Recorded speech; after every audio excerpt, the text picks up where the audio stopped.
amateka yari ayacu twayakoreshaga icyo twishakiye ubwo ageze mu biganza by'abadiyakoni hejwe gukora umurimo w'Imana Uwiteka abahire.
Turerura inanye utansi twikigwari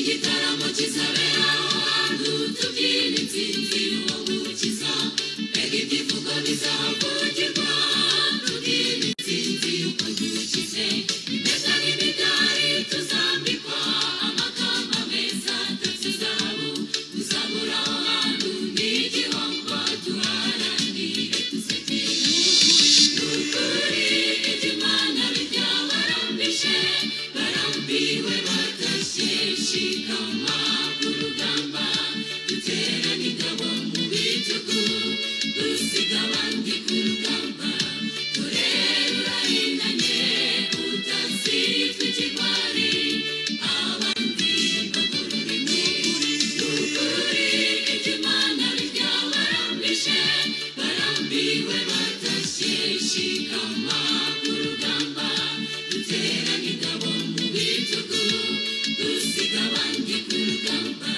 turere urahinanye utazitwa ikigwari abandi bagororerwe dusiga abandi ku rugamba turere urahinanye utazitwa ikigwari abandi bagororerwe.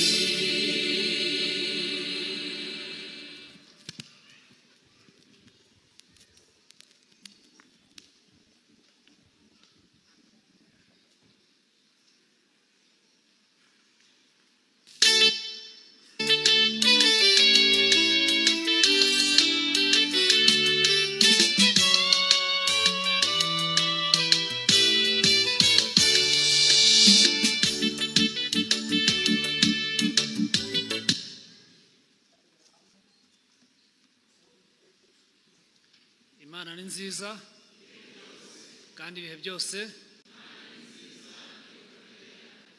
reka dushimire Imana iduhaye andi mahirwe kugira ngo tuze tuyitaramire duteranire hamwe twumve iby'ubugingo. Barakoze cyane abaririmbyi batubwiye yuko turi ku rugamba ndetse ntago bagejeje aho ahubwo baratubwiye ngo uramenye udasiga abandi ku rugamba ukazitwa ikigwari. Tekereza yuko nta muntu wakwishimira kwitwa ikigwari aho yaba ava akagera. Kuba ikigwari ntawe byafasha. Indirimbo twaririmbye yavuze ngo ngwino Yesu uvugane n'umutima wanjye,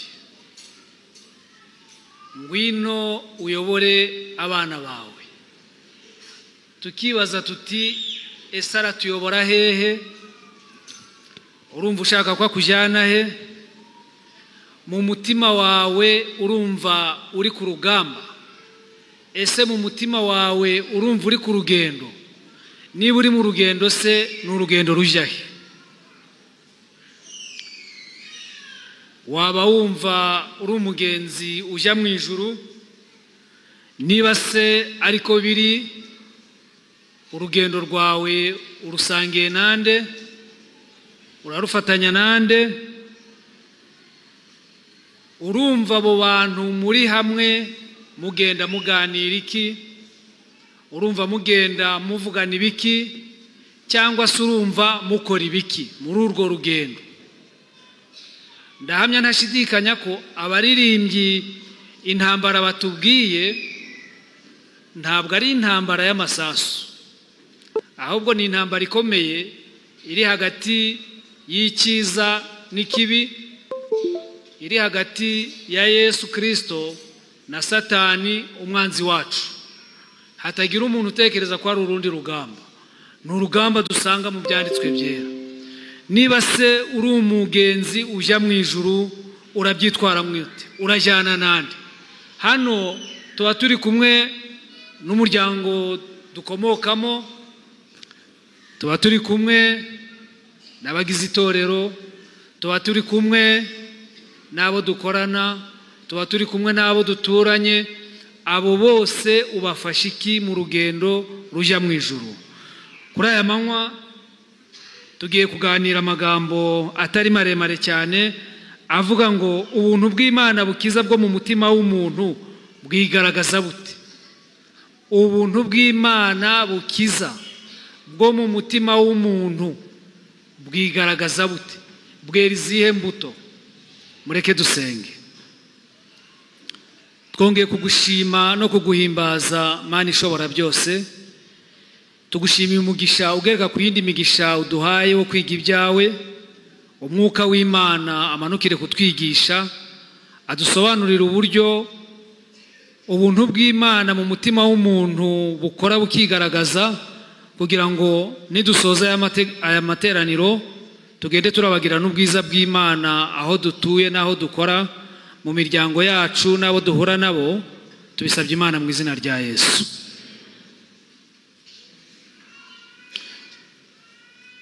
Muri uru rugendo turimo, hari igihe witegereza umuntu ukamureba akiri kure, ukamureba aje kugana, ukabona afite igikundiro n'ubwiza, kuko avuga iby'Imana ukabimukundira.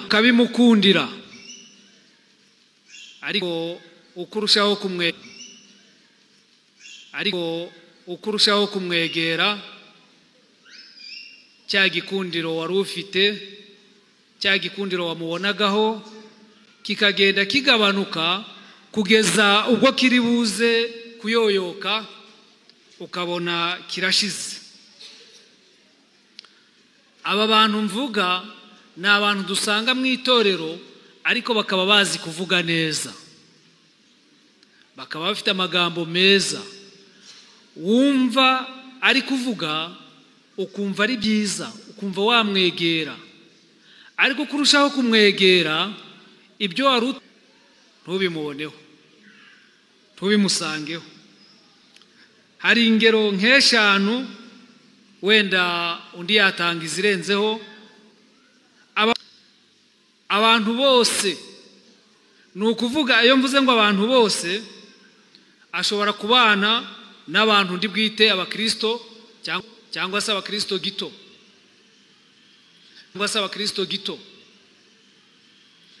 Iyo asanze aho bavuga iby'Imana arafatanya nabo babivuge,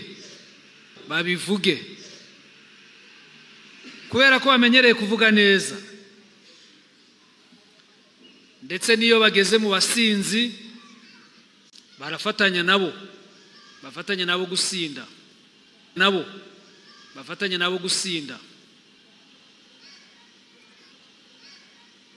Aba bantu nibahura n'abagambanyi, nabo barafatanya nabo. Ahari wambwira ngo mu itorero nta bagambanyi bahaba, ariko ndagira ngo mbibutse kurana no kuvuga abandi nabi. Iyo asanze abavuga iyobokamana, nawe yifatanya nabo, ndetse n'iyo asanze abari mu bujajwa, nabo yifatanya nabo. Ariko ndagira ngo mbibutse, aba bantu bari muri ibyo biganiro bashobora kubona umudiyakoni aturutse hariya bakavuga bati ntabwo tubivuga kubera yuko uyu muntu tutari bujyanemo, ntabwo tubivuga kubera ko pasitori ataza kugira gute kutwumva, ntabwo tubivuga kubera ko uriya muntu ntabwo ari bubishyigikire. Ndagira ngo iki kintu mucyumve, mugitega amatwi. Ntabwo aba bantu bakunda ibyo biganiro byose, nibamujya ijya nino, ntabwo bafite aho bahagaze. Ariko iyo umureba avuga usanga afite igikundiro, ariko kurushaho kumwegera, cya gikundiro kikagenda kiyoyoka. Icya gatatu, aba bantu iyo basanze ahantu baganira, ibyo mwaganiriye nibyo bongera kuganira iyo bageze mu kabare.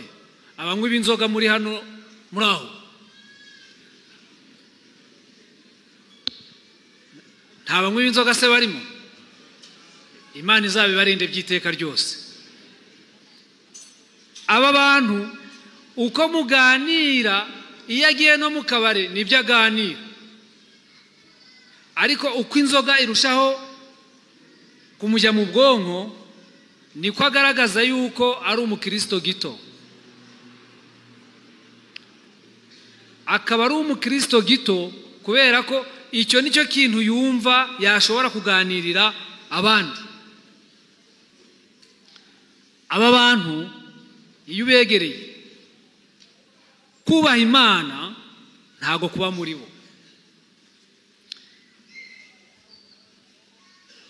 haba mu mitima yabo, haba mu ngeso zabo, haba mu miryango yabo.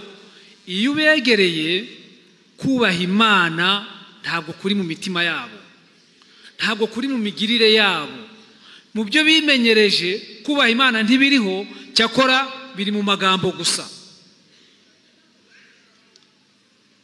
Bene abo Pawulo yabagezeho, aravuga ngo abo bantu nubageraho ujye ubatera umugongo, ujye ubahunga, ntabwo ari abantu beza. Bene abo ukuri bafite ni uko ku ndimi gusa, arabivuga ariko imigirire ikaba itandukanye byihabya n'ibyo avuga. Usanga bavuga amagambo menshi, ariko ayo magambo bavuga ntaho ahuriye n'ibikorwa byabo. Ndagira ngo mbibutse amagambo James yatubwiye hano ubwo yasozaga amavuna. James yaratubwiye ati, amarembo yinjira muyafungure, ariko amarembo asohoka muyugarire. Mutekereza mutese ni iki gituma irembo ryuguruye ngo tube dufite ababatisimu noneho ejo bagasohoka? Aba bantu muzabigenzure. Iyo twigisha ubutumwa tugafungura igitabo cy'ibyahishuwe na Danieli, tukereka abantu ibya ziriya nyamaswa enye, basanga hanze ziri bubarireyo, bagahitamo kuzihunga, kandi nta handi bazihungira ni mu itorero, bakinjira kubera ko twababwiye tuti iyi nyamaswa iragukorera ibi, iriya nayo iragukorera biriya. Abantu bakinjira mu itorero, ariko hashira igihe gito bakongera bagasohoka. Mutekereza se yuko basohorwa n'iki? Ntabwo ari uko bose basanga dufite imico mibi, hari n'abasubirayo kubera imico mibi yabo, ariko abenshi nabo za mbuto twavugaga usanga ntazo tuberera.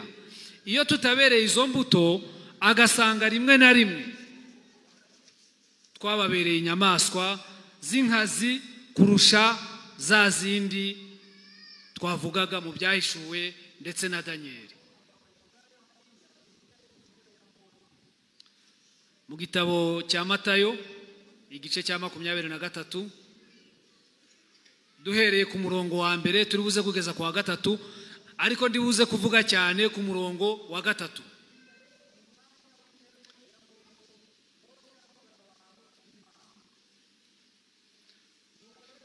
Yesu yavugaga ko abafarisayo hariya bicaye mu ntebe ya Mose.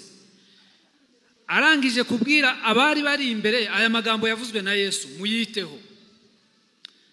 Arababwira ati, Matayo 23, aba bantu bicaye mu mwanya w'intebe ya Mose. Mose yahuzaga abantu n'Imana. Nuko rero ibyo bababwira byose mubikore kandi mubiziririze, ariko ingeso zabo mwe kuzikurikiza, kuko ibyo bavuga atari byo bakora. Uraje umbwira uti ngewe n'ubundi ntabwo ndi mu ntebe ye, ntabwo ndi pasitoro, nta nubwo ndi umukuru w'itorero, nta nubwo ndi umudiyakoni. Birashoboka ko wambwira utyo. Mu gitabo cy'iyimurwa Misiri ku gice cya 19,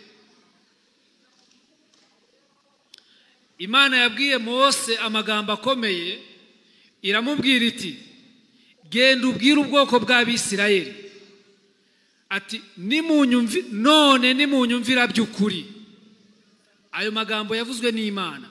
None nimunyumvira by'ukuri mukitondera isezerano ryanjye. Aha nukugira ngo utumva weho utarimo.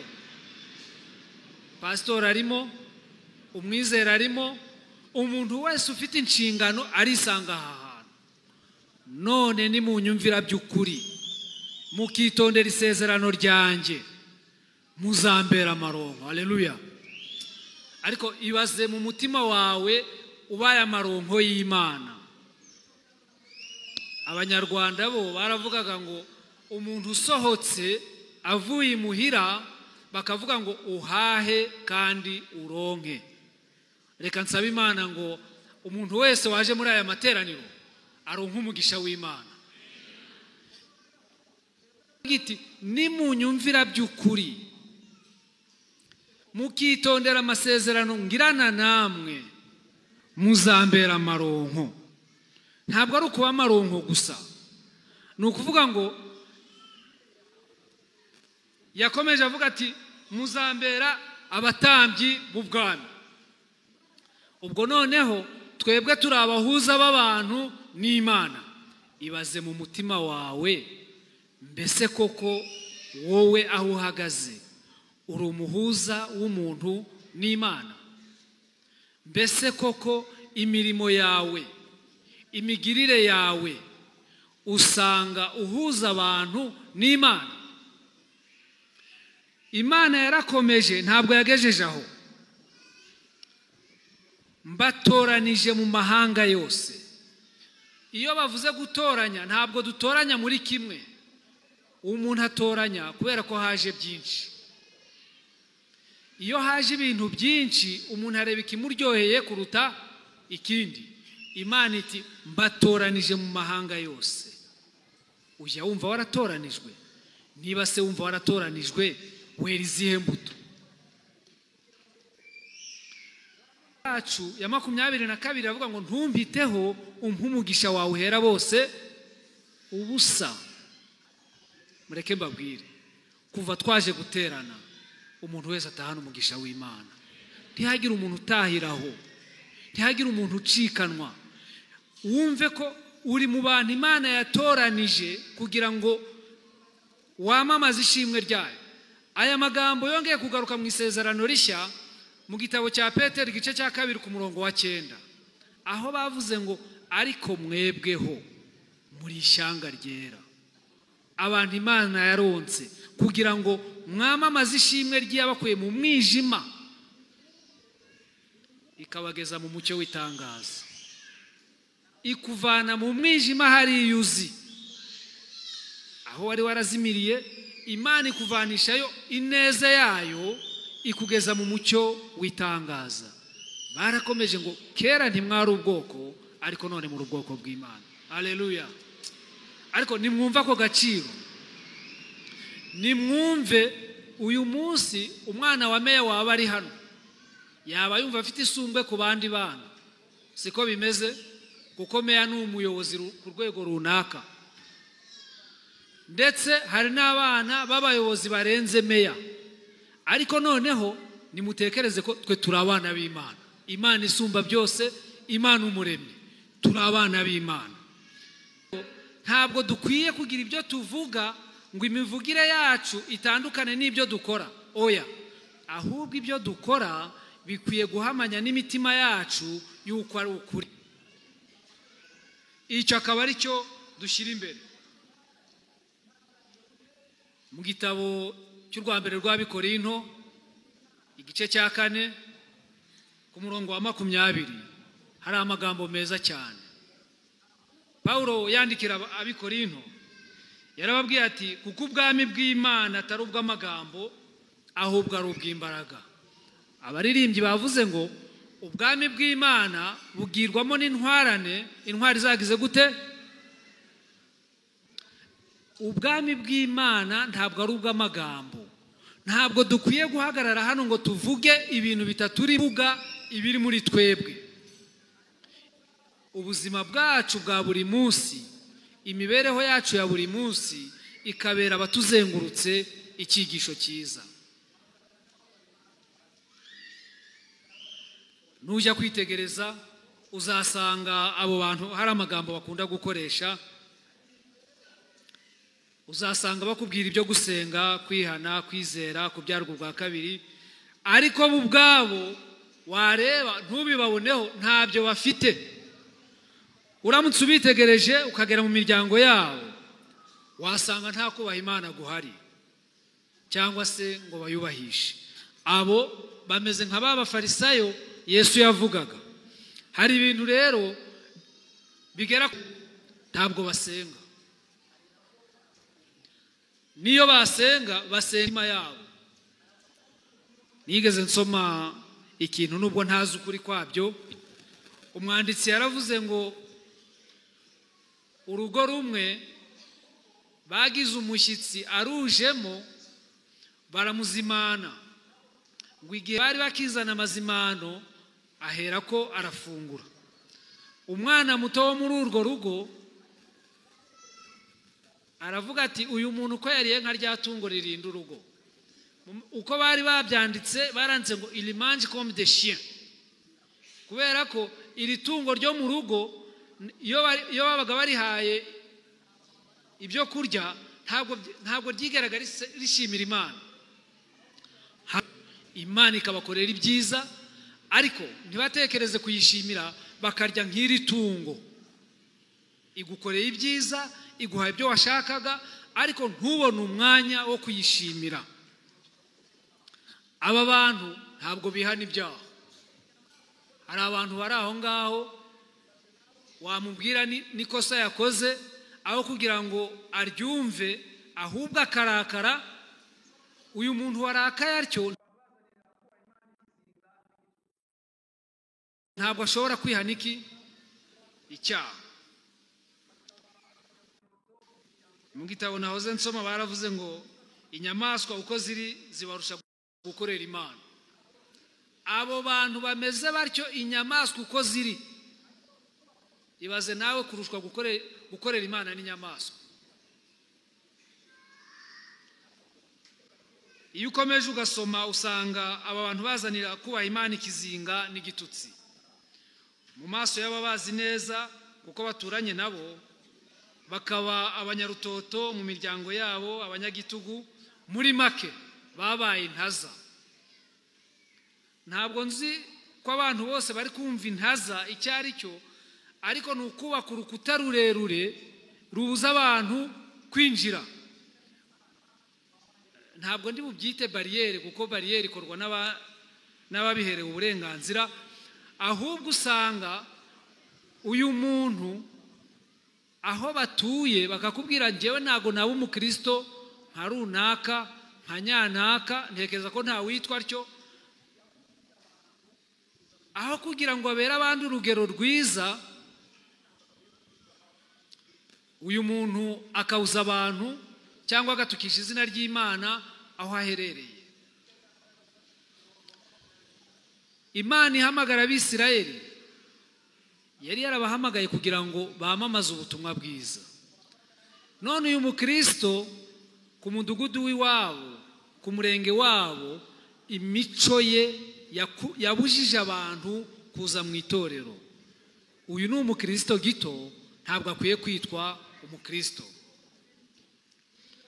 Iyo dusomye mu gitabo cy'Abaroma mu gice cya 2 umurongo wa 24, Pawulo yaranditse ati izina ry'Imana ritukwa mu bapagani ku bwanyu nk'uko byanditswe. Nta kundi gutukisha izina ry'Imana ni ingeso zacu zidahuye n'amahame y'ibyo twemera. Ntabwo ushobora kuba uri umukristo w'itorero ry'Abadivantisite b'umunsi wa 7 kandi ngo uje ku musozi wiri gutukana n'abantu. Twakabaye abakristo beza, tukaba turi abantu ngishwa nama aho dutuye. Umuntu yakenera ikintu akaza akakubwira ati ko mpuye nibi mbyitware monte. Ibiramambo abakristo gito batukisha izina ry'Imana, babaye intaza, babaye bariyeri. Abantu kugeza ubwo avuga ati ntabwo naba umukristo nka runaka, ibaza aho ugeze. Ariko wamureba aturutse hariya, wamureba agiye gusenga, ugasanga ari umuntu mwiza. Nyamara wamushakaho imbuto z'ubwiza, ntugire na rumwe ubona, ukaba wasanga ameze nka wa mutini Yesu Kristo yavumye. Iyo tugiye gusenga, ugasanga abatubona barabona turi abakristo. Njya nibuka umunsi umwe twari tuvuye gusenga, umunyegara agonga umwe mu bantu bari bahagaze aho, umuntu baba baramufashe. Umwe arababwira ati, koko n'abantu muvuye gusenga murakora ibi? Umuntu aritonda ati, sha ugize amahirwe nuko ari ku isabato. Ugize amahirwe nuko harya iyo ataba ku isabato byari kumugendekera bite? Ndagira ngo mugarure intekerezo, mwumve ubwo bukristo gito. Ariko turi kuganira ku magambo avuga ngo ubuntu bw'Imana bukiza bwo mu mutima w'umuntu, bwo mu mutima wanje bwigaragaza bute? Ni gute ubuntu bw'Imana, ubuntu nagiriwe bwakabaye bwigaragaza kuri uyu muntu ugize ingorane akansitaraho?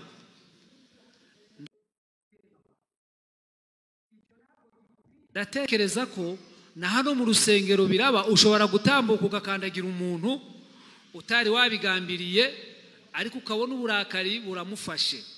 Ariko abizi imibare, wamubwira ngo kora statistique cyangwa probability, uvuga uti bazatoha zicarana na James kuva naza gusengera hano ntabwo ndicara.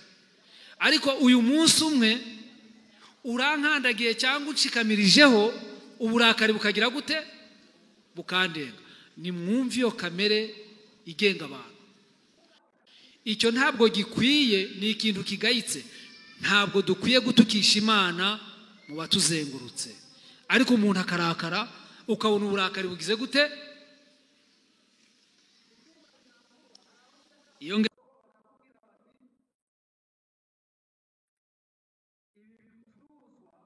hano njya mbona yuko amagambo tuvuga atandukanye byihabya n'ibyo dukora. Yakobo abyandika, muzabisome mu gice cya mbere cya Yakobo, yagereranije ibintu bibiri. Umubiri udafite ubugingo, ariko nanone kuvuga kudafite ibikorwa nabyo ni nk'intumbi. Paulo wabyandika yaravuze ngo abo bantu bameze nk'ibyuma birangurura.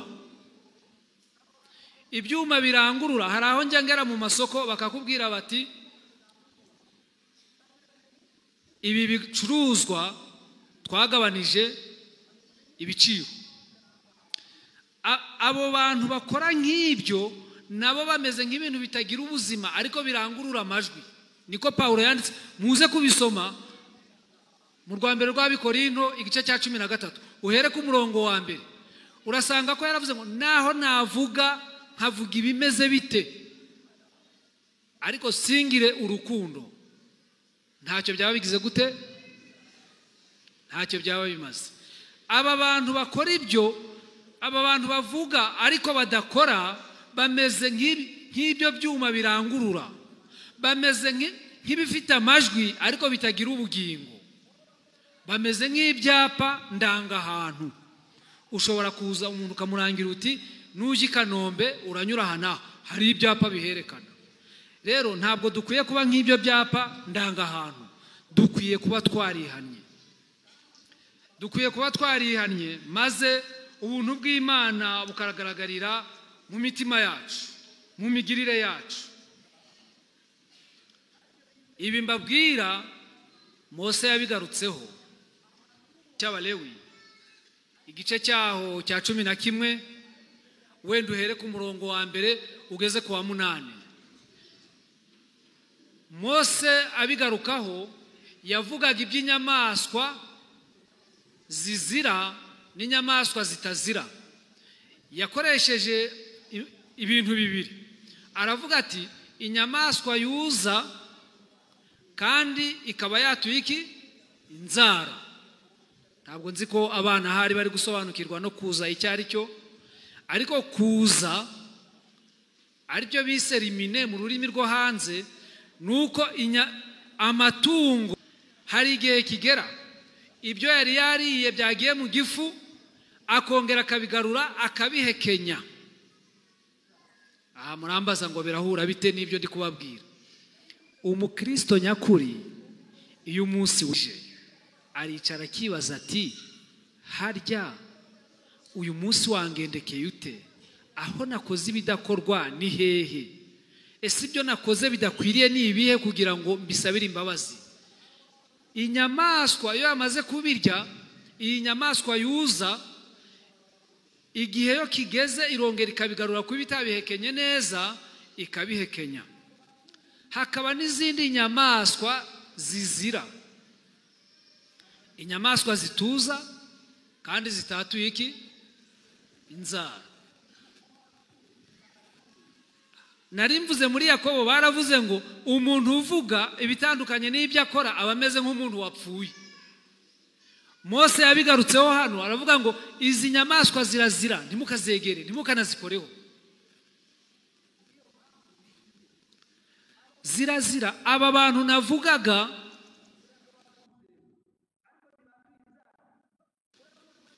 baruza kubera yuko baza mu rusengero, baza gusenga, ariko ntabwo batuye inzara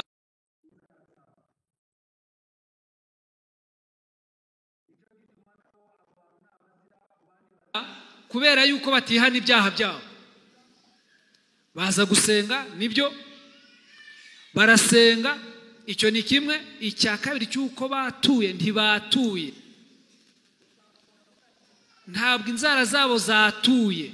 Uramutse ubarebe, reka mbaho urugero, ariko ntabwo rwatuye iki? Kubw'iyo mpamvu ni ikizira.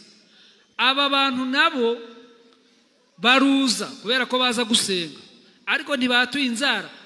Uramutse ubarebye neza wasanga bafite ijanja nk'iry'impyisi, kubera ko ntabwo batuye inzara zabo. Nicyo gituma nabo abo bantu nabazira mu bandi bazira. Bene abo Paulo yabise imiringa, aravuga ati ni nk'imiringa irangurura. Iyo tugeze hano usanga umuntu avuga ati ariko ibi nshobora kubyihana, bishobora kumbabaza, byambabaje. Uyu muntu wihamya atya akavuga ngo byamubabaje bya nyirarureshwa, ameze nk'umugore wa Potifaro dusanga mu gitabo cy'Itangiriro 39. Aha ni naho icyigisho cyacu. Uyu mugore wa Potifaro yabengutswe umuntu witwa Yosefu, amusaba inshuro nyinshi yuko baryamana. Yosefu arabihakana. Umunsi umwe igihe Yosefu yari agiye gukora imirimo ye nk'ibisanzwe, uyu mugore yongeye kumubwira amuzanyaho icyo kiganiro, Yosefu aramwiyaka. Igihe yari amwiyatse, umugore afata umwambaro wa Yosefu arawusigarana, arangije aratabaza ati uyu muntu, uyu mugurano yanyambuye icyubahiro, ashaka ko turyamana. Mwiyatse ariruka asiga umwenda wanjye. Nshuti z'Imana, hano hantu muhatekereze kabiri. Niga kino cyigisho nahasanze ibintu bitatu. Ahari wowe wahasanga ibintu byinshi. Iyo ugeze ku murongo wa 5 mu gika cyo hagati, baranditse ngo maze uru rugo rw'umunyaegiputa ruhabwa umugisha kubera Yosefu. Urugo rw'umunyegiputa ruhabwa umugisha kubera nde? Nizemo ibintu bitatu. Icya mbere, hano dufite abantu batandukanye. Dufite abantu bakorera leta, dufite abantu bakorera abandi, dufite n'abakoresha abandi. ibaze mu mutima wawe umurimo wose ukora, ikigo waba ukorera, uri kumva ikigo cyagira umugisha kubera yuko ukirimo. Bibiliya iratubwiye ngo urugo rw'umunyaegiputa, urugo rw'abatubaha Imana rugira umugisha kubera Yosefu. Weho wumva wabera umugisha aho ukora, ikigo ukoreramo, umuntu ukorera uwo ari we wese, leta ukorera, urumva bakugiriraho umugisha. Icyo ni icya mbere. Icya kabiri cyanteye ubwoba kikantera n'ibyiringiro. Yosefu ntabwo yavuze ati ku murongo wa 9 ati rero ntabwo ndi butinyuke mabuja, sindi bunahemukire databuja. Yaravuze ati nabasha nte gukora icyaha kiremereye gityo ngahemukira Imana yanjye. Haleluya. Wabasha ute gukora icyaha kiremereye gityo ugahemukira? Icyo kibazo mu mirimo yawe ya buri munsi ujye ukibaza. Aho niho ubuntu bw'Imana bwageze mu mutima w'umuntu bugera bukigaragaza. Yosefu igihe yarageze mu bikomeye, mureke mbabwire, iki ni ikigeragezo cyamuviriyemo gufungwa. Ariko ndagira ngo mbibutse ikintu cyoroshye abantu bajya bakora. Ugahamagara umuntu ukamubaza uti waba uri, reka nkoreshe Werarisi nubwo atajya abikora, ntundakarebe Werarisi ni umugabo ufite abuzukuru. Ukamubaza uti Werarisi urihe? Ati ntabwo nzi aho ndi, ntabwo nzi aho nagiye. Mwumve iki kintu. Yosefu we yarageze mu mahina nk'uko abaririmbyi baririmbye. Yarageze mu mahina, byagombaga kumuviramo gupfa. Afata icyemezo gikwiye, aravuga ati sinahemukira Imana yanjye. Ugahamagara umuntu mukuru nk'uko mvuze izina rye, ushyireho izina ry'undi muntu cyangwa n'iryawe. Uri hehe? Ntabwo nzi aho ndi. Ariko umuntu batamufashe ngo bamutware bunyago, harya yabaho atazi aho ari? Ntabwo bishoboka. Yosefu akora ikintu gikomeye, aravuga ati nabasha nte gukora icyaha nk'iki ngahemukira Imana yanjye. Kubera ko ubuntu bukiza bwo mu mutima bwari bwarabanye nawe, Yosefu abona adashobora guhemukira iki? Imana ye. Ndasaba ngo nawe nanjye tuye dutinya guhemukira Imana. Mu bihe bikomeye tuye tugisha Imana inama, kandi izatwereka aho dukwiye kunyura n'icyo dukwiye gukora.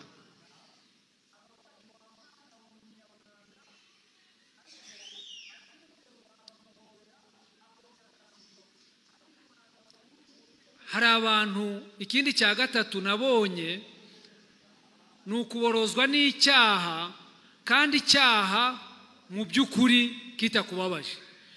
Uyu mugore cyangwa se nyirabuja wa Yosefu iyo amwemerera bari gusambana, kandi uyu mugore yari kubikora yishimye. Ariko nimusoma murasanga ko yavuze ngo uyu munyamahanga, uyu mugurano yashatse. Nguko uko abantu bajya bihana ibyaha bya nyirarureshwa. Ibi nanone ushobora kubigereranya n'umubyeyi usanga umwana we ari mu mwanda, akavuga ati wa mwana uri umunyamwanda, ariko akimuterura akamuhobera akongera akanamusoma. Harya uyu mwanda w'uyu mubyeyi umumuteye ubute? Nguko uko icyaha akenshi abantu bakihana, ariko bakakihana bya nyirarureshwa. Ndagira ngo twerekera ku musozo, tugere ku somo badusomeye.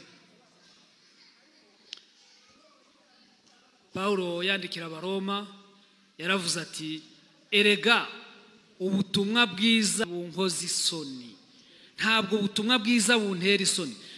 abantu twatangiranye isabato, nimurebe iki cyigisho nagiteguye kuwa mbere w'isabato. Natangajwe cyane no kubona umubwiriza wo ku mugoroba atubwira yuko izina ryacu ridakwiye kudukoza isoni. Buriya ahantu ugomba kuburi wakanejejwe nuko bakwita umudivantiste umunsi wa karindwi. Ati rizina ntabwo rinkoza isoni. Ku bantu bize uburezi murasanga ko hari icyo bita centre d'intérêt, aho bahuriza inyungu z'icyigisho. Centre d'intérêt sinzi uko nabisobanura, ariko ku mugoroba dutangira isabato batubwiye ngo ntabwo izina ryacu rikwiye kudukoza isoni. Mu cyigisho twize mu gitondo cy'abakristo kiza, none hano baratubwiye ngo erega ubutumwa bwiza ntabwo bunkoza isoni. Ntabwo bunkoza isoni kuko ari imbaraga y'Imana ihesha uwizeye wese gukizwa, uhereye ku muyuda ukageza ku mugiriki. Hari ikintu njya nkundira itorero, mureke mbabwira n'ikintu nkundira leta. Baravuga ngo abadivantiste b'umunsi wa karindwi ntabwo bari bukora umuganda uyu munsi, bazawukora ejo. Abantu nuko kwitwa umudivantiste bibateye isoni. Hari ikintu kibabaje, buriya ubwene gihugu ni ikintu cyiza, ariko umuntu wanga igihugu cye aramutse akinyazwe akabaho nta gihugu afite, niho yamenya akaga ko kutagira igihugu. Uyu muntu yagira akaga gakome. Abantu babaye mu buhunzi bazi icyo banze utafite uburenganzira ku gihugu, bazi icyo bivuze. Ubutumwa bwiza ntabwo bukwiye kudukoza isoni, ariko iyo imigirire yacu ibaye mibi, ubutumwa bwiza buba buri kudutera isoni. Uzabona abantu wakagombye kuvuga uti njyewe ndi umukristo, ndi umudivantiste w'umunsi wa karindwi, ukabihagararaho. Iyo bitameze bityo biba bigutera isoni. Ariko ndashimira Imana yuko uko turi hano ntabwo arimo gukiranuka kuva ku Mana guhishurirwa, guheshwa no kwizera, kugakomezwa nako, nk'uko byanditswe ngo umukiranutsi azabeshwaho no kwizera. Haleluya. Dukwiye kubeshwaho no kwizera. Dukwiye kugira imico mbonera abantu batuboneraho bakatwigiraho, aho imibereho yacu ikabera abandi umugisha, ikababera icyigisho cyiza. Sintinye kuvuga yuko ndi umukristo, sintinye kuvuga yuko ndi umwizera. Ubuntu bw'Imana bukiza rero bwo mu mutima w'umuntu bwigaragaza butya. Icyambere, bumwemeza ko ari umunyabyaha kuko kamere ye yanduye. Uyu muntu munyumve neza, iyo amaze kwemezwa ko ari umunyabyaha ntabwo ahunga Imana, oya, amenya ko afite kamere yanduye.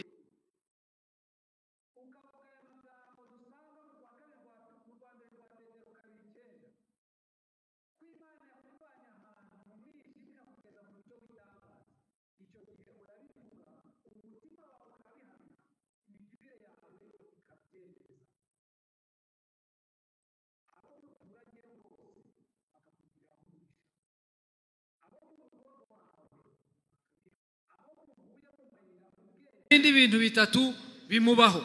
Icyambere, ahamya Kristo mu rwambere rwa Petero 2:9 ko Imana yakuvanye ahantu mu mwijima ikakugeza mu mucyo w'itangaza. Icyo gihe we ikabyemeza. Abo muturanye bose bakakugiriraho umugisha. Abo mu rugo rwawe bakabihamya. Abo muhuye mu mayira ugenda bakabyemeza. Adufashe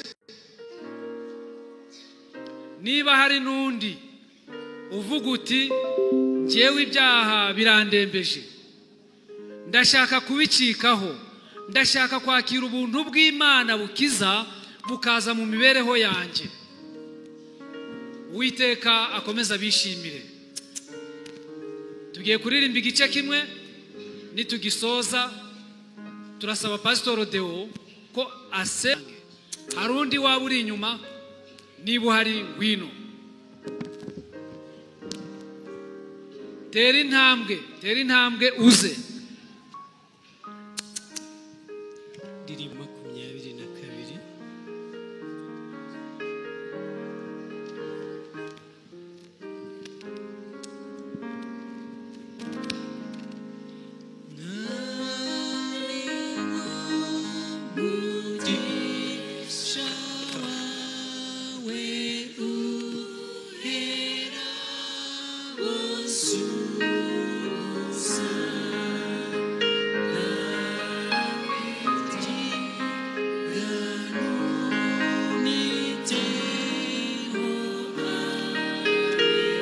Ntumpiteho ahubwo umpire none, ngwino uhirwe n'Imana.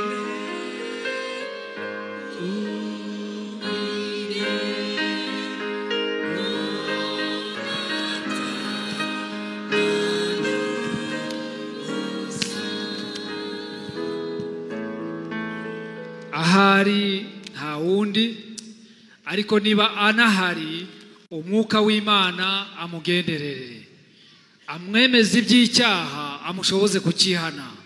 Birashoboka yuko iri somo ntarisobanuye neza, ariko umwuka w'Imana arisobanurire buri wese, amugeze ku rugero rukwiriye mu izina rya Yesu. Kadusenga Imana. Data wa twese, Mwami Imana ashobora byose uri mu ijuru, turagushimira imbaraga wahaye itorero, kandi n'uwemeye ko akoreshwa nawe uzabana nawe. Ni muri uyu mwanya tunejejwe n'ijambo ryawe ukoresheje umugaragu wawe, yongeye kutwereka ibikwiriye kugira ngo tuzabone ubugingo buhoraho. Ari mu iteraniro twese tumaze iminsi mu itorero, tumaze kubona neza yuko hari bituma izina ry'Imana ritugwa mu bapagani ku bwacu. Tubonye umwanya wo kwihana, wo kwisubiramo bicitwa none. Uturinde kuragiriza, uturinde gutekereza ejo, ahubwo bicitwa none tukweguriye imibereho yacu. Twongeye kubona irindi tsinda hano imbere yacu, bemeye kuruhurwa imitwaro nawe. Warabisezera uti mwese abarushe n'ababemerewe nimuze munsange ndabaroha umutwaro w'ibyaha, kugira ngo Umwami Imana yacu bandi urugamba batangiye, urugendo batangiye uzabane nabo. Aho dusabwa kubera imbuto zikwiriye ibyo bakora byose, kandi ukomeze kutugira neza muri uyu munsi wera w'isi.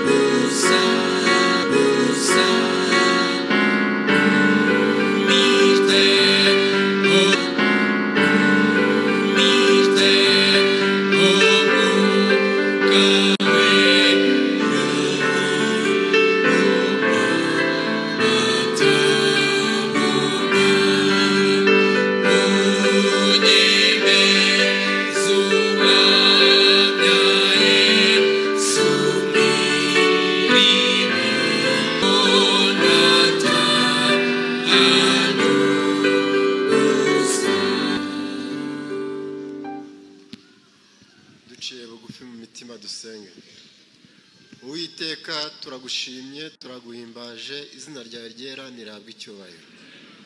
Tugushimiye ko wabaye muri iri teraniro, tugushimiye amagambo yawe tumaze kumva yaturarikiraga kuba abakristo beza. Turakwinginga amurike mu mitima ya buri mwana wawe uri hano, amurike mu mitima ya buri mwana wawe uri hano, kugira ngo amenye intege nkeya ze abashe no kwihana. Turakwinginze rero ubwo tugiye kuva ahangaha, ugendane na buri mwana wawe, uriya baruka isabato uyidusesekazeho. Kandi ubwo tukiri mu masaha yera, ukomeze kubungabunga imitima yacu. Kandi ubwo tukiri mu masaha yera, ukomeze kubungabunga imitima yacu, wirinde kuraragira mu bitagira umumaro, ahubwo twese tukomeze kwibwira iby'ubwiza bwawe n'ingoma yawe ugiye kwimika. Uduhe kuba kandi uduhe kwitegura ubwami bwawe ugiye kwimika. Udusezereshe umugisha wawe, ubwo tubyatse mu izina rya Yesu Kristo umwami wacu. Amen.